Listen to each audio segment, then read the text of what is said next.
Ah, l'Italie, son soleil, sa température extrême, ses circuits automobiles. Bienvenue dans ce nouveau Mission Sport Automobile.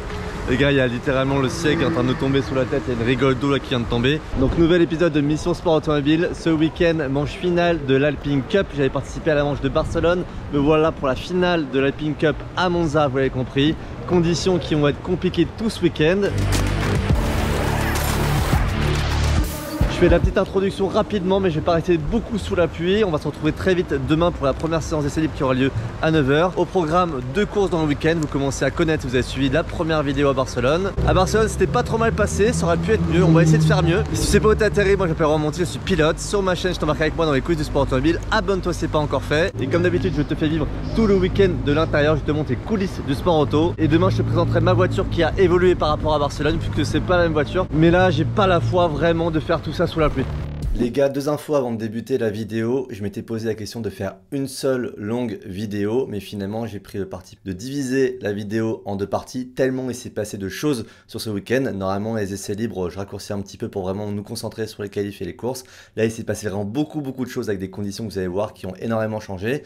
Donc c'est pour ça que j'ai pris la décision de vous faire 2 parties. Comme ça on garde toutes les scènes, je vous coupe rien. Soyez attentifs pour la parution de la 2e partie, je suis en train de la monter actuellement. Dans cette 2e partie, il se passe vraiment des trucs de dingue. Mais déjà, profitez de cette première partie. Et deuxième information, vous savez que j'ai créé une chaîne POV pour les plus puristes d'entre vous. Dans les formats MSA et dans les autres formats de la chaîne principale, je ne veux pas forcément garder des POV trop longues, sinon ça ferait des vidéos d'1 heure, 2 heures, 3 heures, etc.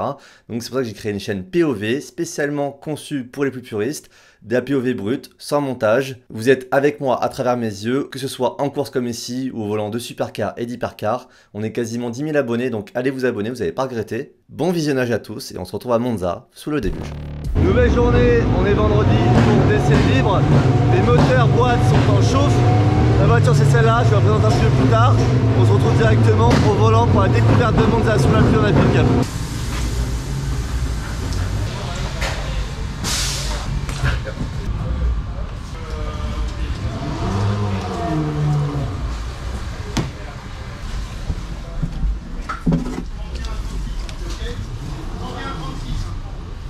Merci.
là, ça dit P2 pour l'instant, 1 seconde 2. Ok. Qu'est-ce qui t'arrive? J'ai la pédale qui colle. La colle, je pense qu'elle décolle et du coup j'ai la pédale qui colle encore, tu vois. Tu peux faire avec ou quoi? Bah c'est compliqué parce qu'elle revient, mais le truc c'est que là ce qui me fait peur c'est qu'il y a beaucoup d'eau sur la piste, c'est d'aquaplaning, tu vois. Okay. Parce que là il y a un vrai risque, tu vois. A few moments later. Ah, ça a l'air d'être roulable. Je vais repartir en piste un petit peu là.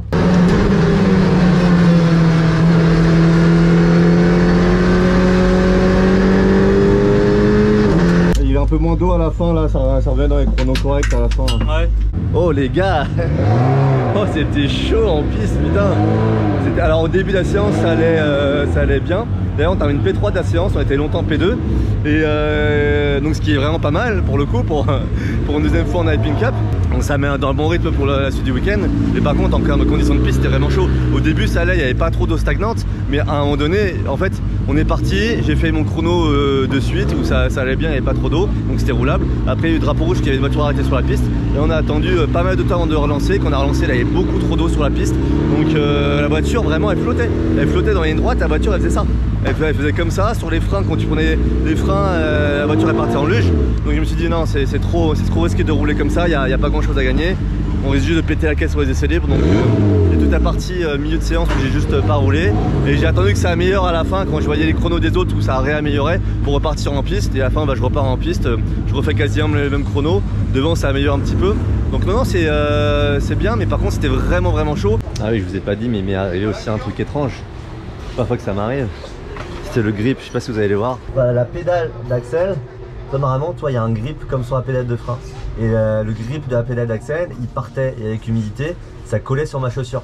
C'est-à-dire qu'en fait, j'avais mon pied qui était bloqué sur la pédale d'axel. Quand on essayait de décoller mon pied était vraiment collé sur la pédale d'axel, quoi. Donc là, on a gratté pour retirer le grip de la pédale d'axel qui collait, quoi. Ça fait bizarre, c'est quand tu essaies de changer de pédale et que ton pied est collé. Les gars, au niveau des partenaires sur cette manche, vous avez vu, du coup, la livrée a quand même beaucoup changé.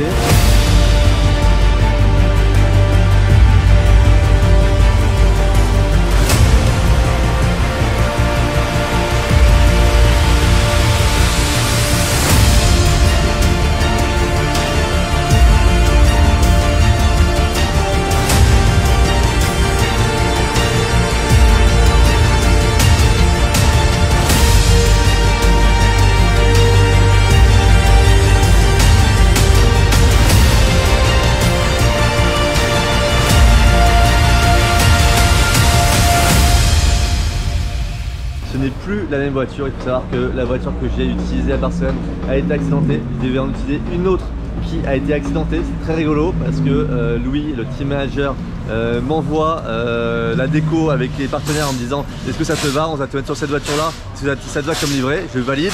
Et plus tard dans la journée, et je reçois la photo de la voiture accidentée en mode finalement ce sera pas ta voiture. Et donc on a trouvé une solution pour avoir une nouvelle voiture. Et je préfère cette déco que la déco que j'avais à Barcelone.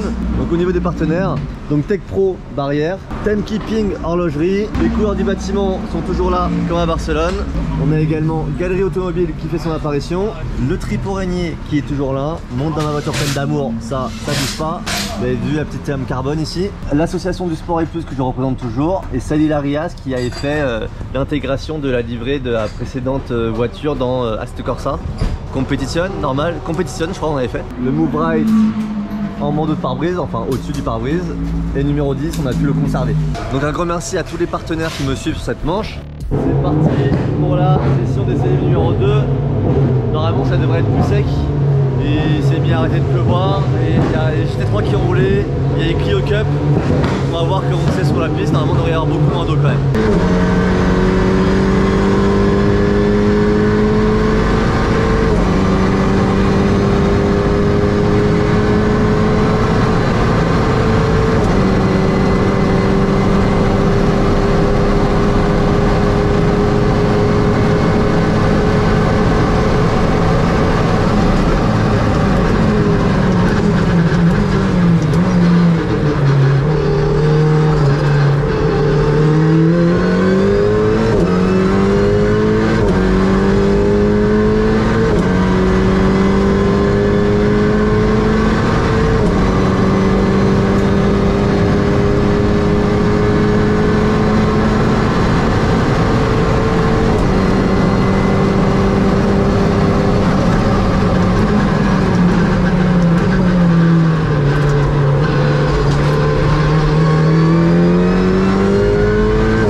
t'ont juste annulé tes derniers temps, vu qu'il y a eu le drapeau rouge. Drapeau rouge, voilà. Mais t'étais Purple Sector 1 en 39,7 de mémoire. T'as vu les chronos ou pas? Ouais. Ouais, il vient de nous montrer, ouais. C'est bien? Ouais, c'est pas mal. Bon alors, sortie de deuxième session. Et ça s'est mis à bien sécher pendant la session. Donc vous voyez, maintenant il y a du soleil. On pensait pas en voir ce week-end. A priori, on va peut-être en revoir aussi demain. Et demain d'ailleurs, les qualifications, on sait pas encore si ça va être de la pluie ou du sec. Si c'est du sec, on va tous devoir reprendre des repères différents. En fait, dans des week-ends comme ça, c'est toujours beaucoup d'adaptation. Où voilà, t'as jamais deux séances avec les mêmes conditions de piste, donc il faut vraiment s'adapter. Et là, cette séance, du coup, ça partait, il y avait quand même pas mal d'eau encore, enfin pas mal d'eau. Il y avait beaucoup moins d'eau par rapport à la première séance, mais c'était encore quand même pas mal humide. Et à la fin de la séance, il y avait vraiment limite des taches de sec qui commençaient à apparaître. Et en début de séance, on était vraiment bien, on était P2, c'est tout le début de séance, avant le drapeau rouge. Après, il y a eu un drapeau rouge, on est reparti. Là, on n'a pas réussi à améliorer les chronos. J'avais fait le meilleur chrono absolu dans le premier secteur sur le début de première séance, et par contre sur la deuxième partie de séance, on n'a pas réussi à améliorer les chronos. Et il y avait notamment un virage. À chaque fois, j'ai essayé de faire tout ce que je voulais. Sorti de l'ESMO 2, avant la ligne droite, avant Ascari. Je perdais la caisse systématiquement à cet endroit, j'ai tout essayé.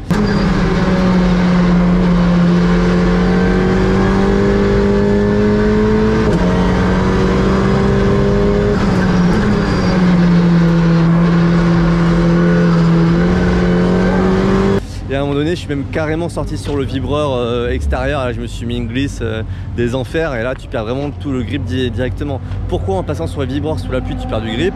Parce qu'en fait il y a de la peinture sur le vibreur. C'est pour ça que quand vous voyez en F1 et dans les autres catégories, il faut jamais mettre tes pneus sur ce genre de choses. Tu vois, les lignes blanches ou les vibreurs, vu que c'est peint, et t'as pas de grip. Voilà, c'est hyper glissant l'eau sur la peinture. Du coup, faut vraiment éviter d'y aller. Et à un moment donné, je perds la caisse, je me retrouve là, et puis alors là, il n'y avait pas beaucoup de vitesse, donc j'ai pas spécialement eu d'appréhension. Mais par contre, impossible de la ramener. Après, elle a pris énormément d'angles. Et là, je me suis dit, oh putain, il y a un monde où je vais aller taper le mur.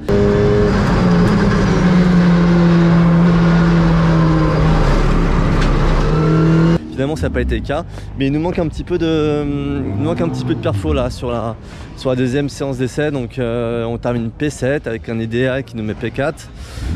Ça va être serré, hein. Alors le premier, il est quand même loin devant, et par contre derrière, après c'est très serré, donc je pense qu'il va être relativement ouvert. Je pense qu'il y a moyen qu'on aille se battre pour le podium ce week-end. Il faudra voir au qualif demain ce que ça va donner, les conditions de piste. Mais là, ils ont manqué, donc on va aller débriefer un petit peu avec les ingénieurs, voir comment là on peut potentiellement gagner un peu de temps et améliorer un peu le setup de la caisse. Bon les gars, on se retrouve demain pour qualif et course. Demain, météo changeante, on ne sait pas si on va faire les qualifications sur la pluie ou sur le sec. Et la course pareil, donc on va voir demain comment ça évolue. Prenez le temps de vous abonner à la chaîne si ce n'est pas encore fait. Si vous aimez vivre les coulisses du sport auto, je me donne toujours beaucoup de mal sur les week-ends de course pour prendre le temps pour tout vous partager. Je peux vous dire que ça demande beaucoup d'influx nerveux en plus de ce qui est se concentrer sur la course. Donc merci à tous ceux qui vont prendre le temps de le faire. Et nous on se retrouve demain pour la suite des aventures. Nouvelle journée les gars. Avant tout, on va commencer la journée. J'étais à l'agence de location de voitures. Normalement, j'ai réservé une petite voiture style Panda ou Fiat 500 comme c'est courant ici en Italie. Mais ils m'ont donné complètement autre chose, qu'ils n'en avaient plus. Donc ils m'ont upgradé. Je vais vous montrer la voiture qu'ils m'ont filée. Si il y en a qui reconnaissent la marque parmi vous, dites-moi en commentaire. C'est la première fois que j'entends parler de ça. Je vous masque la marque. D'ailleurs, le logo, vous voyez qu'il est placé à un endroit bizarre. Est-ce que vous savez ce que c'est ça? Et ça, un petit peu plus d'indices. Et vous allez voir l'arrière, je vous cache pas l'insigne DR les gars. Est-ce que vous connaissez la marque DR? Et quand j'ai demandé à la fille de l'accueil ce que j'allais avoir comme voiture, elle m'a dit une DR5. Je me suis dit bah non, j'ai mal compris, ça doit être une Kia ou ça doit être autre chose, tu vois. Donc j'ai pas voulu faire le mec qui connaissait pas une voiture, parce que normalement je connais toutes les voitures. Voilà, donc je découvre ce que c'est une DR. Bienvenue à vous dans ma belle DR de fonction. C'est ça la vie de pilote. On roule toujours des gros gamos comme ça. C'est pas pour me la péter hein, que je vous dis ça. Sinon, petit point météo, pour l'instant le sol est sec, le ciel est nuageux, c'est pas incertain qu'il pleuve d'ici les qualifs qui ont lieu dans 2 heures et quelques maintenant. Mais ça veut dire que si c'est sec, on va passer un train de pneus cycles pour la première fois depuis le début du week-end. Il va falloir apprendre la voiture à Monza avec des pneus slick et avec des pneus neufs. Vous savez que les pneus neufs, on a un extra grip, système 3 Touring qui nous dépasse de manière non réglementaire. On ne dépasse pas une DR5 comme ça. Et du coup, bah là, va falloir faire preuve d'adaptation. Ce que je vous disais hier, c'est que si on découvre la piste sur le sec avec les pneus neufs, vous savez que les pneus neufs, ça apporte un extra grip aussi. Du coup, il va falloir trouver énormément de confiance très vite et ça va être à celui qui s'adapte le mieux. Rendez-vous en qualif pour voir si on arrive à s'adapter comme il faut. Dans la section, les pilotes vivent toujours une vie pleine de luxe. Regardez les parkings du circuit de Monza. Les gars, là, j'ai pas mis les chaussures de course parce que là, c'est pied direct dans un gadou. Avec tout ce qu'il a plu, en fait, tous les parkings sont comme ça. Regardez, les flaques qui se plient, etc. Il y a une odeur dans cette voiture, c'est indescriptible. C'est parti pour les qualifs, souhaitez-moi bonne chance, on se retrouve tout à l'heure.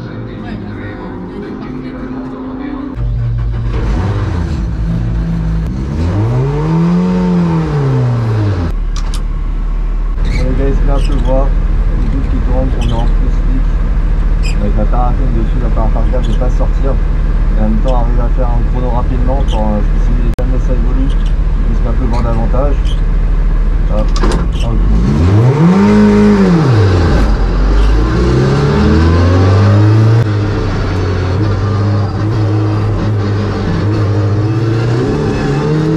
Putain, c'est chiant là. Ah, ça c'est aussi C'est un bien. pari, Romain. Putain les gars, c'est un enfer.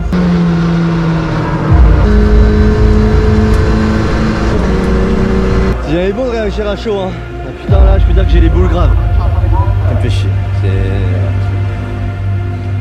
Ça gâche encore une course.